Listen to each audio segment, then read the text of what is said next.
আদর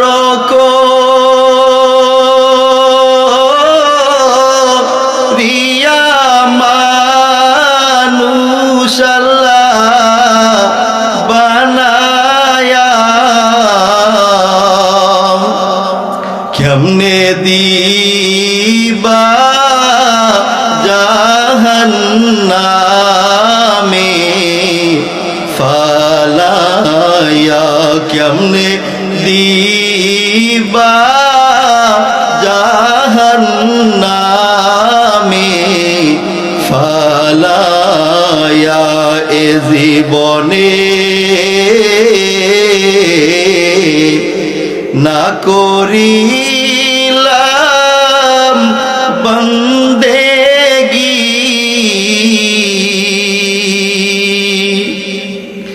এ জীবনে না করিলাম বন্দেগি গোনা করে কাটাইলাম জিন্দেগি গোনা করে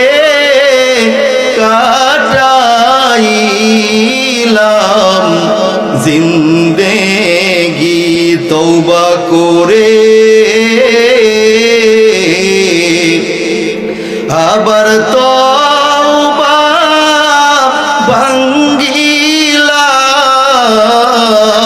ভাঙ্গিলাম তওবা করে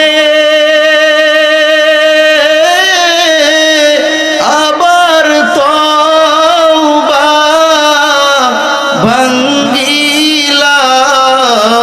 ভাঙ্গিলাম অবশেষে খাটি তওবা করিলাম অবশেষে খাটি তওবা করিলাম সকলেরই দরজা হতে ফিরিয়া সকলেরই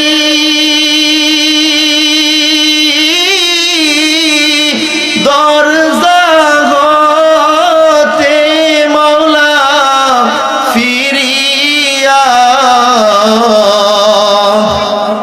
আপনার দরজাতে রইলাম পড়িয়া আপনার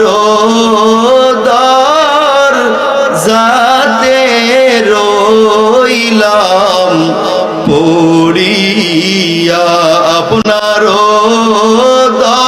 দরজাতে রইলাম পড়িয়া যাদের মাগুলো দুনিয়ার থেকে বিদায় হয়ে গেছে আয় আল্লাহ আমাদের মা আমাদের বাবা যাদের দুনিয়ার থেকে বিদায় হয়ে গেছে সন্তানগুলো মায়ের কথা মনে করে করে তোমার কাছে চোখের পানি ফেলে কাঁদতেছে আয় আল্লাহ এখানে যারা যারা উপস্থিত রয়েছে আয় আল্লাহ আমাদের জানা নেই কার মা দুনিয়ার থেকে বিদায় হয়ে গেছে কার বাবা দুনিয়ার থেকে বিদায় হয়ে গেছে আজকে মাহফিলে এসেছি অনেকের মা যদি আজকে বেঁচে থাকতো মা সন্তানের জন্য দরজার পাশে বসে থাকতো আমার আব্দুল করিম কখন করিম কা হুজুরদের মাহফিলে রস শুনে ঘরের মধ্যে আসবে স্ত্রী ঘুমায় সন্তান ঘুমায় তাদের কোনো মায়া নেই আমার স্বামী আসবে মেয়ে ঘুমায় আমার বাবা আসবে তাদের কোনো টেনশন নেই কিন্তু ওই বৃদ্ধ বাবা ওই বৃদ্ধ মা ঠিকই তাদের মনে আছে আমার সন্তান তো করিমকা মাহফিলে গিয়েছে গভীর রজনীতে যখন মাহফিল শেষ করে আমার সন্তান যখন আসবে, আমার সন্তান ডাক দেওয়ার সাথে সাথে যদি আমি দরজাটা খুলে দিতে পারি, আমার সন্তানের আর কোনো কষ্ট হবে না। এ দুনিয়ার মানুষ, এ যুবক ভাই, এ বৃদ্ধ বাবা, এই মা যাদের এখনো বেঁচে আছে সেই মায়ের কদর করো, সেই বাবার কদর করো। ওই মা যার দুনিয়ার থেকে বিদায় হয়ে গেছে শত কষ্টের পরে, মানুষ যখন শত কষ্টের পরে সমাজের মধ্যে মানুষ তাকে আঘাত করেছে, মানুষ তাকে হেয় প্রতিপন্ন করেছে, তোমার চেহারা কালো, তোমার সমাজে কোনো দাম নেই, কিন্তু তুমি জানো না তোমার মায়ের কাছে কালো চেহারার কত দাম। তোমার মা তোমাকে দেখে মনে করে আমার সন্তানের উপর কারোর চেহারা নেই, আমার সন্তানের চেহারার মতো কারো চেহারা নেই। কুচ্ছিত কালো কালো একটা গোলামও যদি হয় এই সন্তান,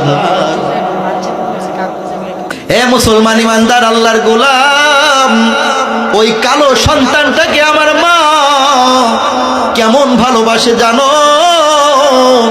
পাশের বাড়ির মহিলা ডাক দিয়ে বলল, এ জানো অমুক মহিলার কালো কুচ্ছিত বকরির ন্যায় কালো একটা বাচ্চা হয়েছে। তার মা যখন এই কথা শুনেছে ওই মহিলার সাথে জীবনের মধ্যে আর কখনো কথা বলেনি, তার সন্তানকে শুধু বলেছে যে তার একটা কালো সন্তান হয়েছে। কিন্তু তোমার জানা নেই এই কালো সন্তান তার মায়ের কাছে কেমন, তাকে চুমো দিয়ে দিয়ে সন্তানের যেই স্বাদ সে ভোগ করে, এই কালো সন্তানকে চুমু কেটে কেটে বলে আমার কলিজা আব্দুল কারীম। এই কালো সন্তানকে না দেখলে মা কোনো খানা খায় না, মা কোনো পানি খায় না। এই সন্তান যখন অসুস্থ হয়ে যায় সারা রাত মা সন্তানের পাশে বসে বসে সন্তানকে পানির পট্টি দেয়। সন্তান কি চাই সারা রাত্র সন্তানের খেদমত করে। সুতরাং এই সন্তান কত কষ্ট করে আমার মা লালন পালন করেছে, কিন্তু যখন বৃদ্ধ হয়ে যায়, যখন বৃদ্ধা হয়ে যায়, তখন আমার সন্তানগুলো আমার বৃদ্ধা মা বাবাকে অবহেলা করে।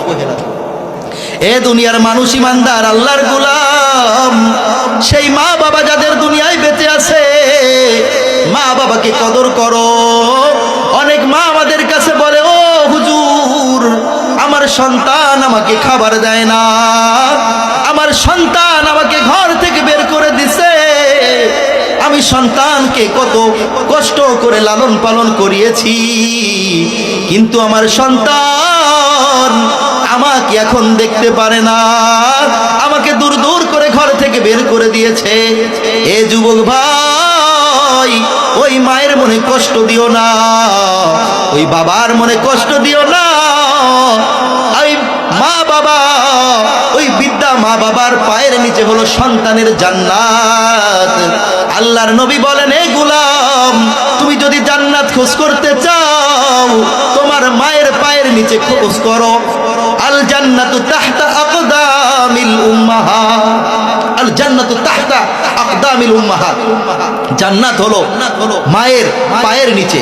সুতরাং জান্নাত যদি তুমি খোঁজ করতে চাও তাহলে তোমার মায়ের পায়ের নিচে। সুতরাং সেই মা বাবা যাদের এখনো বেঁচে আছে অবহেলা করবেন না ভাই। খোদার কসম, মা যাদের হারিয়ে গিয়েছে তারা জানে একটা মা ডাক দেওয়ার জন্য সন্তান ব্যাকুল হয়ে আছে। সুতরাং মুআমালাত বলতেছিলাম, মুআশারাতের ক্ষেত্রে মায়ের সাথে কেমন আচরণ তোমার করতে হবে, বিবির সাথে কেমন আচরণ তোমার করতে হবে। তুমি তোমার স্ত্রী আল্লাহ পাক রব্বুল আলামিন তোমার অধীনস্থ করে দিয়েছে, এজন্য তার উপর তুমি জুলুম করবে না। অনেক স্ত্রী স্বামীর উপর জুলুম করে, অনেক স্বামী স্ত্রীকে জুলুম করে। সুতরাং স্বামী স্ত্রীকে জুলুম করতে পারবে না। তাহলে যদি স্বামী জুলুম করে বা স্ত্রী জুলুম করে তাহলে সে মুআশারাতের যে শর্তটা রয়েছে তার মধ্যে পাওয়া যায়নি। পঞ্চম নাম্বার একটা শর্ত রয়েছে, সেই শর্তটা হলো আখলাক। এই আখলাকটা মুআশারাতের মধ্যে চলে এসেছে। সুতরাং 5টি শর্ত যার মধ্যে পাওয়া যাইবে ওই ব্যক্তি হলো, যা বলতেছিলাম যে আমাদের এই মা বাবা যারা দুনিয়ার থেকে বিদায় হয়ে গিয়েছে তাদের জন্য চোখের পানি ফেলে 2 রাকাত তাহাজ্জুদের নামাজ করে আদায় করব। 2 রাকাত তাহাজ্জুদের নামাজ আদায় করে চোখের একটু পানি ফেলে আল্লাহ পাক রব্বুল আলামিনকে ডাক দিতে হবে, আয় আল্লাহ, আয় আমার দয়ার মালিক, আমার মা দুনিয়ার থেকে বিদায় হয়ে গেছে, আমার বাবা দুনিয়ার থেকে বিদায় হয়ে গেছে, আমার মা বাবাকে আল্লাহ তুমি মাফ করে দাও। আমার মা আমাকে কত কষ্ট করে লালন পালন করেছে, আমার বাবা আমাকে কত কষ্ট করে লালন পালন করেছে, আজকে মা বড় দূরে চলে গেছে, বাড়ির পাশের গোরস্থানের মধ্যে ঘুমিয়ে আছে, আমার জানা নেই আমার মা ওই গভীর মাটির নিচে কেমন রয়েছে। ও আমার আল্লাহ, ওই মা আজকে বড় দূরে চলে গেছে, আমার মা কেমন রয়েছে আমার জানা নেই, আমার মাকে তুমি মাফ করে দাও, আমার বাবাকে তুমি মাফ করে দাও। রব্বির হামহুমা কামা রব্বায়ানি সগীরা। আল্লাহ পাক রব্বুল আলামিন জানিয়ে দেয় মা বাবার জন্য কেমন করে দোয়া করবে। আল্লাহ জানিয়ে দেয় এ সন্তান তোমার মায়ের জন্য আমার কাছে দোয়া করবে। রব্বির হামহুমা, আয় রব, আয় আমার প্রতিপালক, হামহুমা আমার পিতা মাতার উপর তুমি রহম করো, যেভাবে আমার মা আমার বাবা ছোট কালে আমার উপর রহম করেছিল। সুতরাং এভাবে দোয়া করতে হবে যে আমার মা বাবাকে আল্লাহ তুমি আমার মা বাবাকে তুমি মাফ করে দাও, আমার বাবাকে তুমি মাফ করে দাও। সুতরাং দোয়া করতে হবে। তাহলে এই দুনিয়া আমাদের কেন বানিয়েছে? আমাদের দুনিয়ায় আল্লাহ পাক রব্বুল আলামিন বানিয়েছে ইবাদতের জন্য। যদি আপনি ইবাদত করেন তাহলে আল্লাহর প্রিয় বান্দা হয়ে যাবেন। আর যদি কিয়ামতের দিনে আমার আল্লাহ ফেরেশতাদেরকে জানিয়ে দিবে, ও ফেরেশতা আমার ওই গোলাম আমি তো ওকে দুনিয়ার মধ্যে পাঠিয়েছিলাম আমার ইবাদতের জন্য, না না না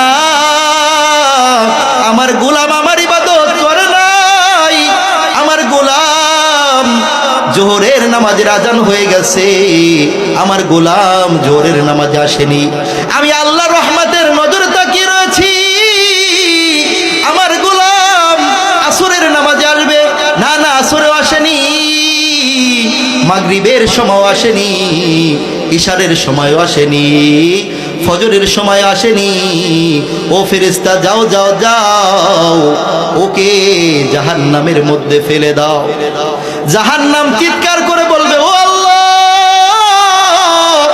আমার পেটে বড় ক্ষুধা, আমার পেটে বড় ক্ষুধা, আমাকে জাহান্নামীদেরকে দাও, আমি জাহান্নামীদেরকে চাই।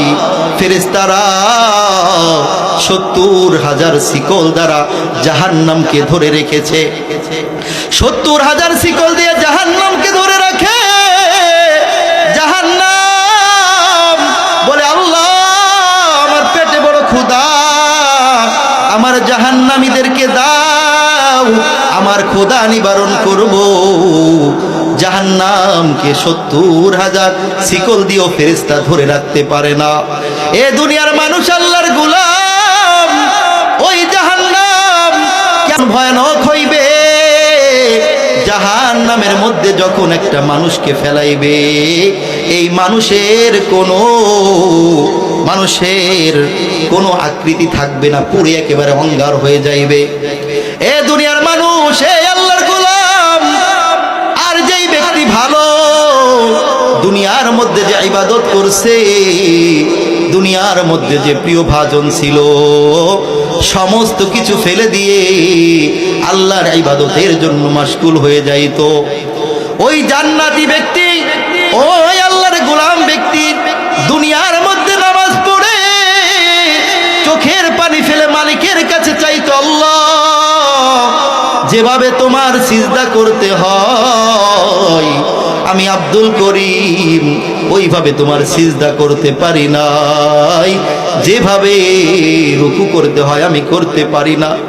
চোখের পানি ফেলে ফেলে মালিককে ডাকতে, ও মালিক আমি আব্দুল করিম তোমার যথাযথ ইবাদত করতে পারি নাই। দর দর করে চোখের পানি ফেলে দিয়েছে।